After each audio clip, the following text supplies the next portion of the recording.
अनेक stake holders के साथ संवाद कर एक प्रकार से परिपूर्ण और दूरदर्शी सहकारिता नीति की सहकारिता क्षेत्र को भेंट देने का काम किया है।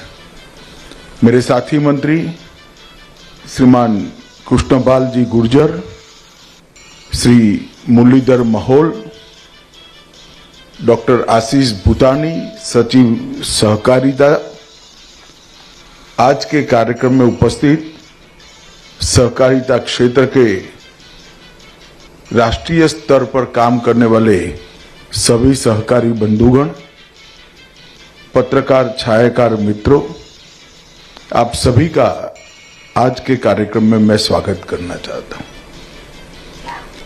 आज भारत सरकार की सहकारिता नीति 2025 का अभी विमोचन हुआ है। अगर मुझे ठीक याद है तो 2002 में पहली बार भारत सरकार सहकारिता नीति लेकर आई थी। उस वक्त भी भारतीय जनता पार्टी की सरकार थी। श्री अटल जी उस सरकार के प्रधानमंत्री थे और आज 2025 में आजादी के बाद दूसरी सहकारिता नीति भारत सरकार लेकर आई है। वो भी भारतीय जनता पार्टी की सरकार है और श्री नरेंद्र मोदी उसके प्रधानमंत्री। इस बात को मैं इसलिए बताना चाहता हूं कि जो पार्टी का दृष्टिकोण, जो सरकार का दृष्टिकोण भारत को समझता है, भारत के विकास को समझता है और भारत के विकास के लिए जरूरी सभी चीजों को समझता है, वो ही सहकारिता क्षेत्र को महत्व दे सकता है। मित्रों, सुरेश प्रभु जी ने अभी कहा कि दुनिया के मॉडल फेल हो रहे हैं और नए मॉडल की जरूरत है। कोई नए मॉडल की जरूरत नहीं। ये देश हजारों साल से एक मॉडल पर चल रहा है और इसका कोई लंबा चौड़ा आर्थिक विकास का और अर्थतंत्र के विकास का मॉडल का कोई बड़ा थ्योरी नहीं है।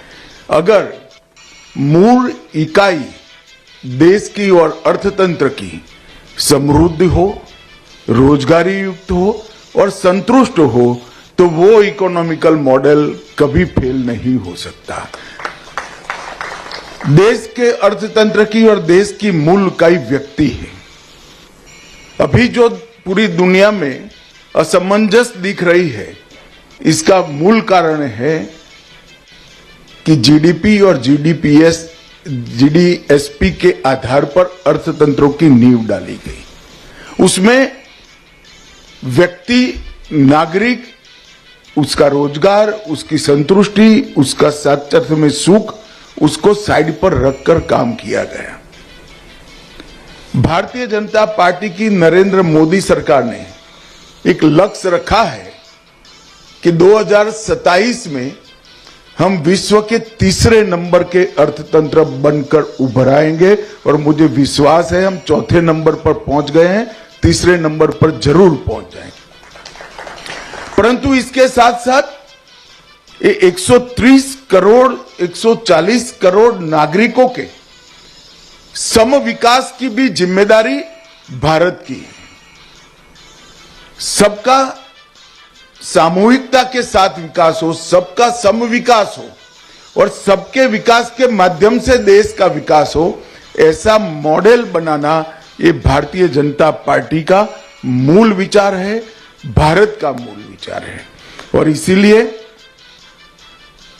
नरेंद्र मोदी जी ने आजादी के लगभग 75 साल के बाद सहकारिता मंत्रालय बनाया और सहकारिता मंत्रालय जब बना तब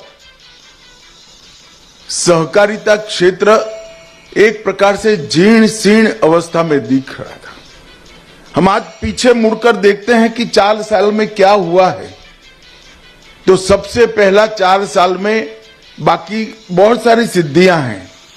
सुरेश प्रभु जी और मेरे सामने जो बैठे हैं वो सभी लोग अनेक प्रकार की सिद्धियों का वर्णन भी कर सकते, बता भी सकते, मगर सबसे पहली सिद्धि है आज देश का एक छोटे से छोटे सहकारी इकाई का मेंबर गर्व के साथ, आत्मविश्वास के साथ खड़ा हो गया है। ये हमारी सबसे बड़ी सफलता है। ये 4 साल के अंदर सहकारिता क्षेत्र समानता के आधार पर, कोऑपरेटिव सेक्टर कॉरपोरेट की समानता के आधार पर हर पैमाने पर खड़ा है। और जब मैं कहता हूं कि समानता के आधार पर खड़ा है, तब प्रायोरिटी की दृष्टि से, टैक्सेशन की दृष्टि से और विकास के लिए उपलब्ध फंड की दृष्टि से, सभी दृष्टि से कोऑपरेटिव सेक्टर कॉरपोरेट के साथ समानता के आधार पर। और एक जमाने में कुछ साल पहले 2020 में ही अगर कोई देख लेता तो बहुत सारे अर्थतंत्र के जानकार लोगों ने इसको एक डाइंग सेक्टर डिक्लेयर कर दिया था। आज वही लोग मुझे मिलते हैं और मेरे अलावे जिन जिन को मिलते हैं वो कहते हैं इसका भी एक फ्यूचर है। मगर मैं उन लोगों को बताना चाहता हूं कि जहां तक भारत के 130 करोड़ नागरिकों का सवाल है और विशेषकर 80 करोड़ लोग जो विकास की रेस में पीछे पड़ गए हैं, पीछे रह गए हैं, उनके लिए मैं एक वाक्य बोलना चाहता हूं, इसका भी फ्यूचर नहीं है, इसका ही फ्यूचर है। और ये लक्ष्य को सिद्ध करने के लिए ये 48 सदस्यों की कमेटी बनाई गई जिसमें सुरेश प्रभु जी अध्यक्ष बने। उन्होंने 4 जगह क्षेत्रीय कार्यशालाएं भी की। कई चुने हुए प्रतिनिधि, कोऑपरेटिव क्षेत्र के नेता, विशेषज्ञ, शिक्षाविद, अनेक मंत्रालय, हर प्रकार के स्टेक होल्डर से विशद चर्चा कर एक कोऑपरेटिव नीति बनाई है। और सारे जो सुझाव आए, लगभग 750 के आसपास सुझाव आए, मुझे जो मिले हैं उसको मिलाकर उसमें 17 बैठकें हुई और फिर आरबीआई और नाबार्ड के साथ भी परामर्श हुआ और ये नीति बनी है। आज मैं फिर से एक बार आपको कहना चाहता हूं, देश तीसरे नंबर का अर्थतंत्र बने बहुत महत्वपूर्ण है, बनना ही चाहिए, हम सबका लक्ष्य होना चाहिए। मगर इसके साथ साथ 130 करोड़ लोगों के विकास की चिंता भी होनी चाहिए।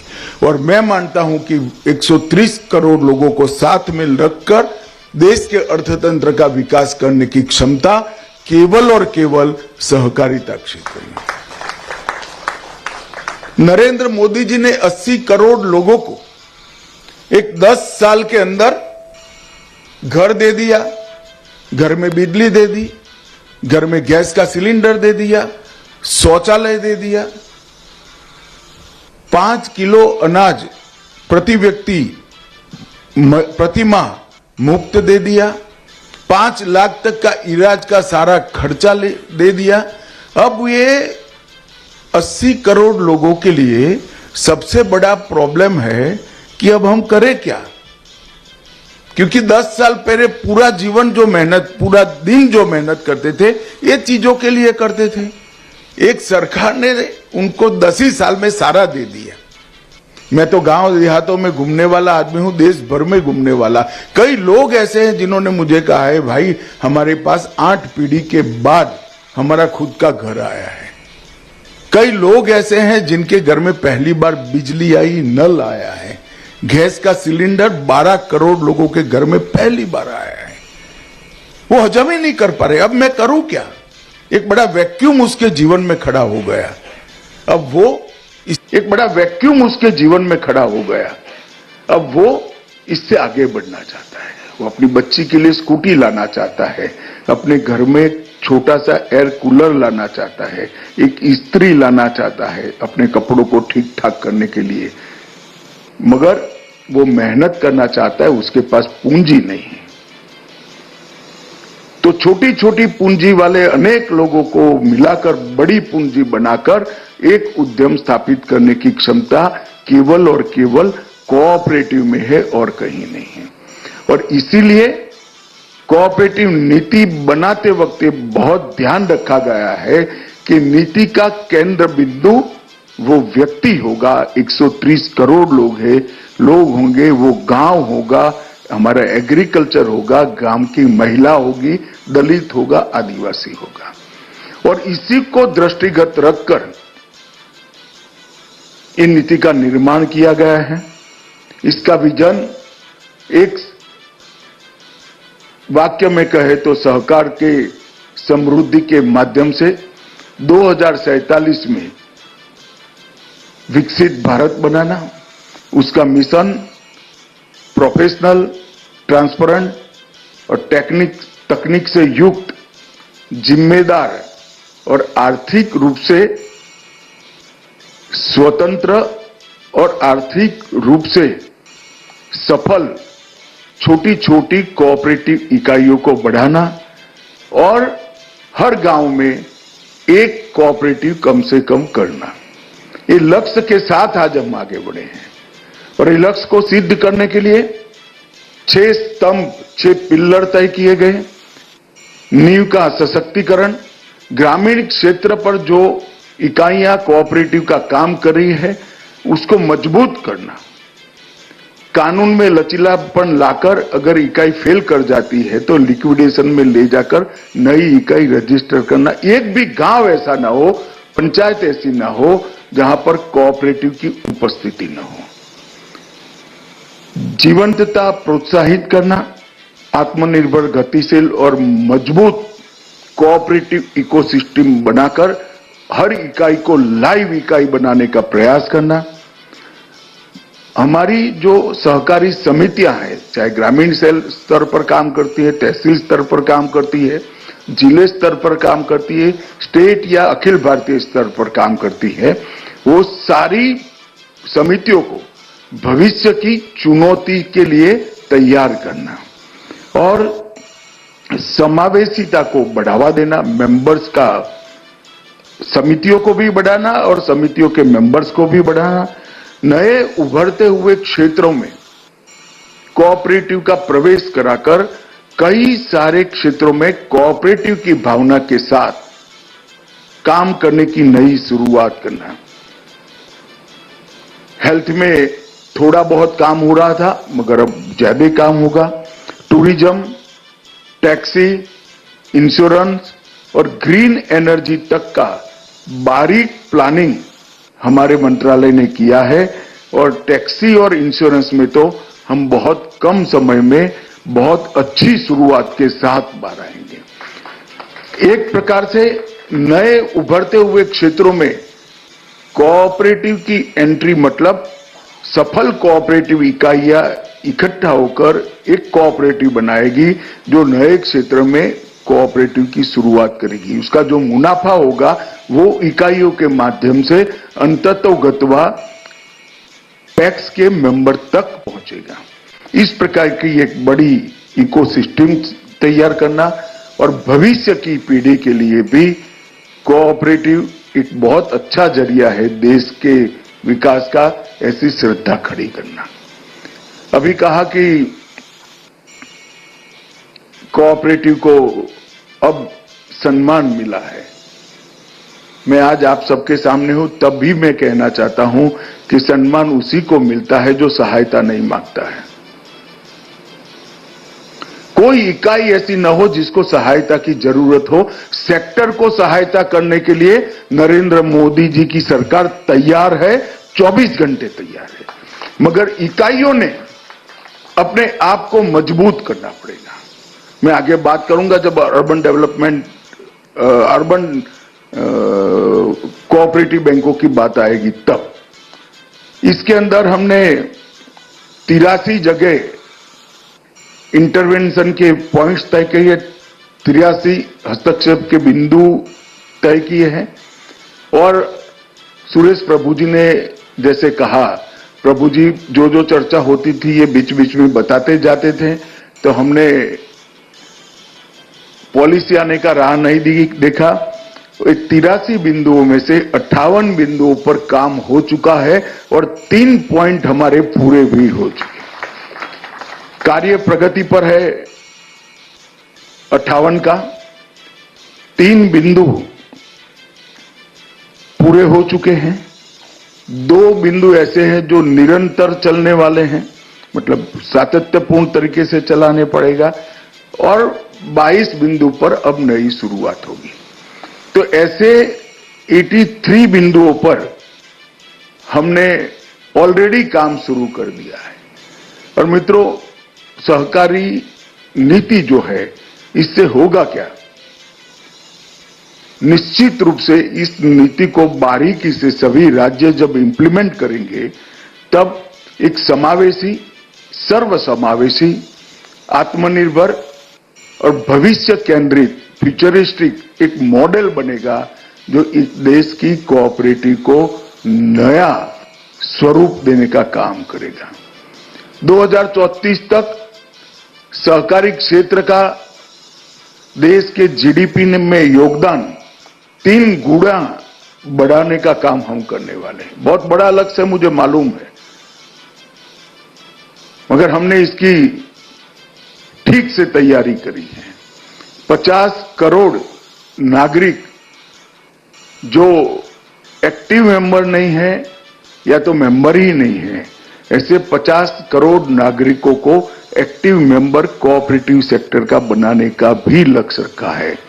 समितियों की संख्या में 30% की वृद्धि हम करेंगे, मतलब 8,30,000 है, इसमें 30% की वृद्धि हम करेंगे। हर पंचायत में एक प्राथमिक कोऑपरेटिव होगी, मतलब पैक्स जरूरी नहीं है, प्राथमिक डेयरी होगी, प्राथमिक मछुआरा समिति होगी, प्राथमिक मल्टीपर्पज पैक्स भी हो सकता है, प्राथमिक पैक्स भी हो सकता है। और इसके माध्यम से जो युवा काम कर सकता है, इसकी रोजगारी भी बढ़ाना। पारदर्शिता, ट्रांसपेरेंसी, वित्तीय स्थायित्व और संस्थागत विश्वास, इसको हर इकाई बढ़ाए, इसके लिए एक क्लस्टर भी बनाएंगे और मॉनिटरिंग सिस्टम भी हम बनाने वाले हैं।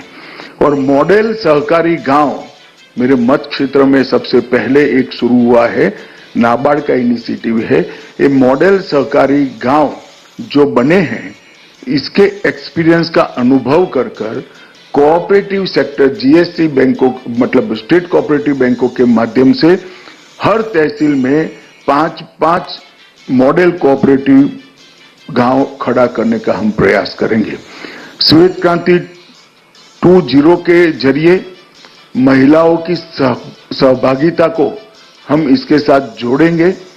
और मैं विश्वास से बता सकता हूं मित्रों कि सारी चीजों को हम 2 समितियों के माध्यम से जमीन पर उतारने का रोड मैप बनने के बाद ही मैं आज आपके सामने उपस्थित हूं। पर प्रभु साहब का स्वभाव अच्छा बोलने का है, मगर ऊपर अकेले में मुझे पूछा कि 8 माह से दे दिया है, क्यों घोषित नहीं हो रहा है? मगर इसके इम्प्लीमेंटेशन की तैयारी जब तक न हो, तब तक घोषित न करना ये सहकारिता मंत्रालय के लिए बहुत जरूरी था। आज मैं कह सकता हूं कि सहकारिता मंत्रालय मोदी जी के नेतृत्व में इसके इम्प्लीमेंटेशन के लिए संपूर्ण रूप से तैयार है और हम इसको जमीन पर उतारेंगे। मित्रों, 2 दशक में टेक्नोलॉजी वो हर छोटे इकाई तक पहुंचे और सामाजिक और आर्थिक ढांचा जो गांव का है उसमें बड़ा परिवर्तन लाए, इस प्रकार का भी इसके अंदर तत्व हमने डाला है। कंप्यूटरीकरण के माध्यम से पूरी कामकाज का तरीका हम बदलेंगे, पारदर्शिता लाने में भी सहायता होगी और क्षमता वृद्धि भी होगी। सहकारी क्षेत्र में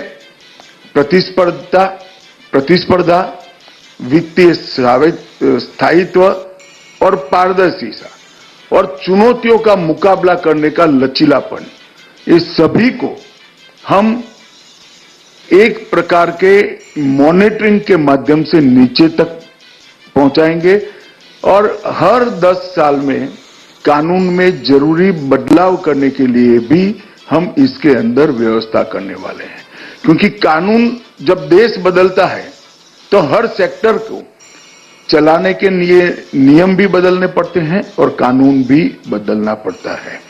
और आत्मनिर्भर भारत का लक्ष्य सिद्ध करने के लिए ग्रामीण इकोसिस्टम, एग्रीकल्चर इकोसिस्टम और देश के गरीब को इसके माध्यम से देश के अर्थतंत्र का बहुत विश्वसनीय हिस्सा बनाने का काम हम करेंगे। एक संतुलित सहकारी विकास, एक राज्य में कोऑपरेटिव आंदोलन अच्छा है, दूसरे राज्य में मध्यम है, तीसरे राज्य में जीर्ण शीर्ण होकर समाप्त हो गए, ऐसा नहीं चलेगा। हर राज्य में संतुलित सहकारी विकास हो, इसका भी हमने रोड मैप बनाया है। डेटा बैंक के आधार पर ABC ग्रेडेशन कर C के लिए क्या कार्य योजना होगी, B के लिए क्या कार्य योजना होगी और A, B और C को कैसे मजबूत करेंगे, इसकी भी हमने कार्य योजना ढंग से बनाया है। नए सेक्टर खोलने के लिए बहुत धैर्यपूर्वक हम काम कर रहे हैं, मगर मुझे विश्वास है कई ऐसे सेक्टर में कोऑपरेटिव पहुंचेगी जिसकी कल्पना किसी ने नहीं की होगी। यह सहकारिता नीति एक प्रकार से दूरदृष्टिपूर्ण है, व्यवहारिक भी है और रिजल्ट ओरिएंटेड, परिणामोमुखी है। अब इसको हमने 21वीं सदी के मध्य भाग तक की जरूरियातों को ध्यान में रखकर बनाया है।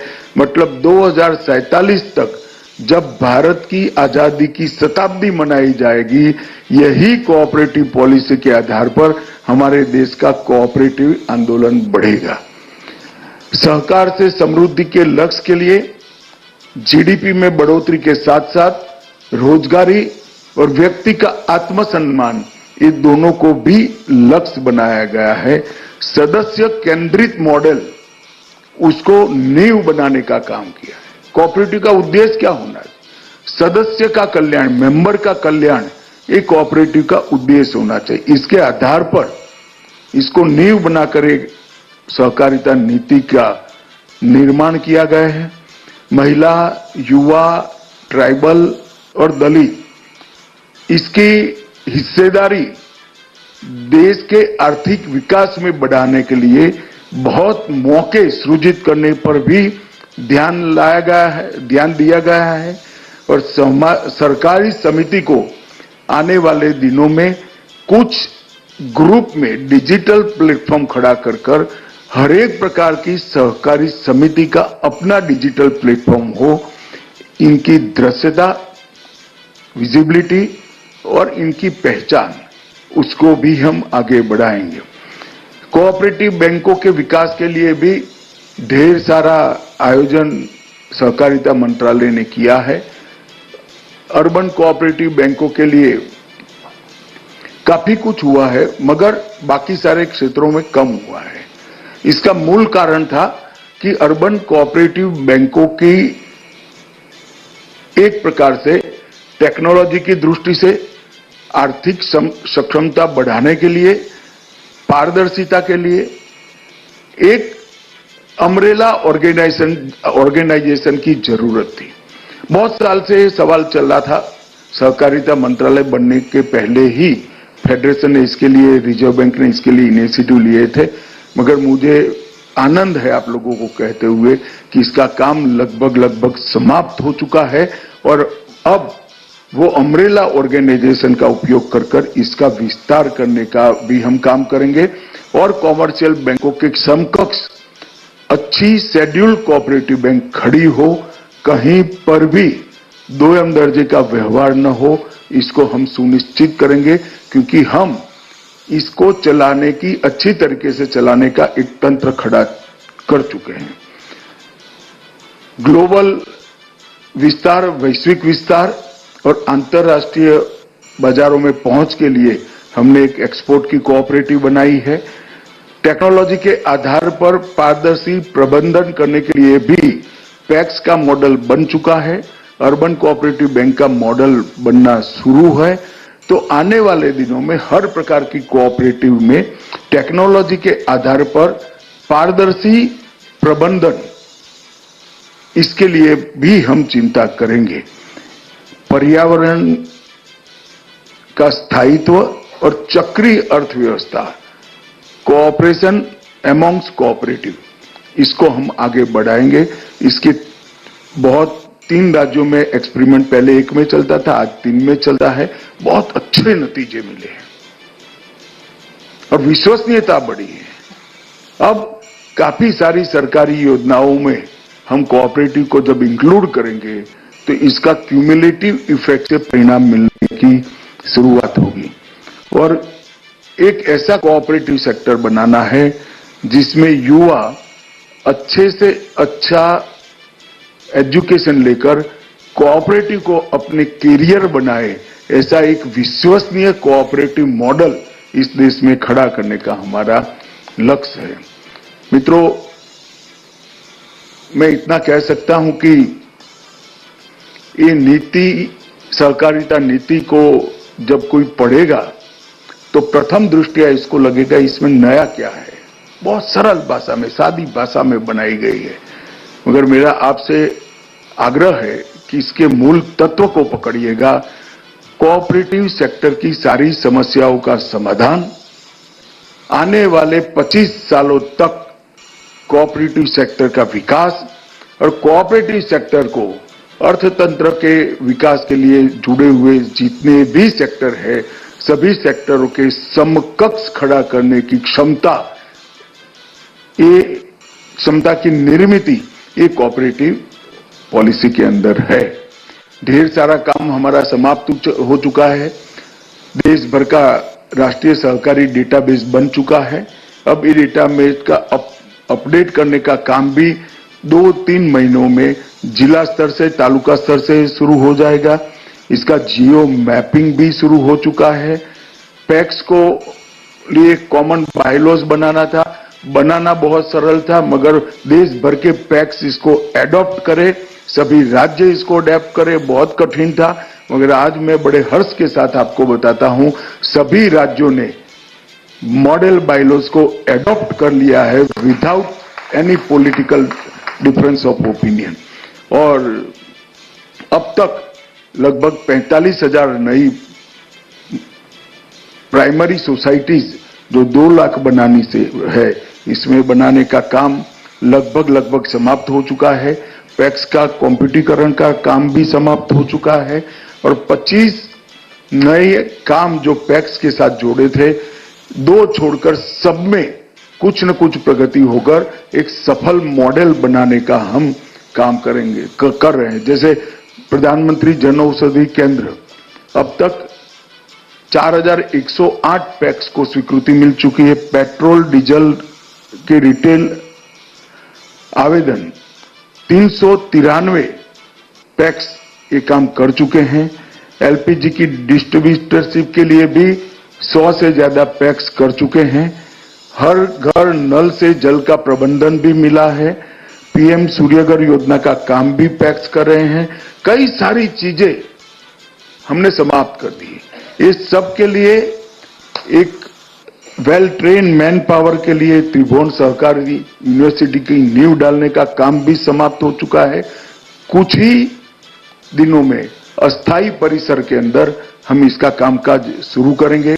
सहकार टैक्सी इस साल बदलने से पहले शायद हम लेकर आ जाएंगे, इसका मुझे विश्वास है। और जिसमें सीधा मुनाफा उसका ड्राइवर के पास जाएगा। अंतर्राष्ट्रीय सहकारिता वर्ष के लिए भी हमने भारत के लक्ष्य तय कर उसको नीचे तक पहुंचाने का काम किया है। आयकर के इनकम टैक्स से हमारे कई सारे मुद्दे हमने रिजॉल्व कर दिए हैं। मैंने जैसा पहले कहा, सहकारिता में सरकार, ये मॉडल को हम धीरे धीरे अब सब जगह अप्लाई कर सके इतना पुख्त बना चुके हैं, मैच्योर बना चुके हैं। और कोऑपरेटिव बैंकों के लिए भी कई नई शुरुआतें हमने की हैं। इसके साथ साथ 3 बहुराज्यीय सहकारी समिति बनाई है, एक एक्सपोर्ट के लिए, एक बीज के लिए और एक ऑर्गेनिक के सर्टिफिकेशन, ब्रांडिंग और मार्केटिंग के लिए। मैं पूरे विश्वास के साथ कह सकता हूं, ये तीनों समितियां आने वाले दिनों में जिस तरह से हमारे कोऑपरेटिव के आज अमूल, इफ्को, क्रिप्को बहुत अच्छी कोऑपरेटिव दुनिया जानती है, इसी प्रकार से तीनों समितियां आगे बढ़ेगी, इसका मुझे विश्वास है। एनसीडीसी की भूमिका भी बहुत अच्छे तरीके से हमने बढ़ाई है, आने वाले दिनों में बढ़ेगी। चीनी मिलों को आर्थिक रूप से एक प्रकार से आत्मनिर्भर करने के लिए हमने 10,000 करोड़ की सहायता की है। टैक्सेशन का 15,000 करोड़ का पुराना, सालों पुराना प्रॉब्लम हमने रिजॉल्व किया है और इथेनॉल के माध्यम से, और इथेनॉल को भी मल्टीपर्पज बना, इथेनॉल के संयंत्र को मल्टीपर्पज बनाकर हम इसमें भी अब आगे बढ़ रहे हैं। श्वेत क्रांति 2 आने वाले दिनों में ग्रामीण विकास का बहुत बड़ा पिलर बनने वाला है और इसमें महिलाओं की भागीदारी भी बहुत प्रमुखता से हम करने में आगे बढ़े हैं। मित्रों, मैं अंत में इतना ही कहना चाहता हूं कि मोदी जी ने बहुत दूरदर्शिता के साथ सहकारी मंत्रालय की रचना की। उसका उद्देश्य समाज के हर वर्ग को आगे बढ़ाना था, विकास को, डेवलपमेंट को, सर्वस्पर्शीय, देश के हर कोने को छूने वाला विकास और सर्वसमावेशी, देश के हर वर्ग को समावेश करने वाला विकास करना था। कोई डेवलपमेंट का ऐसा मॉडल सफल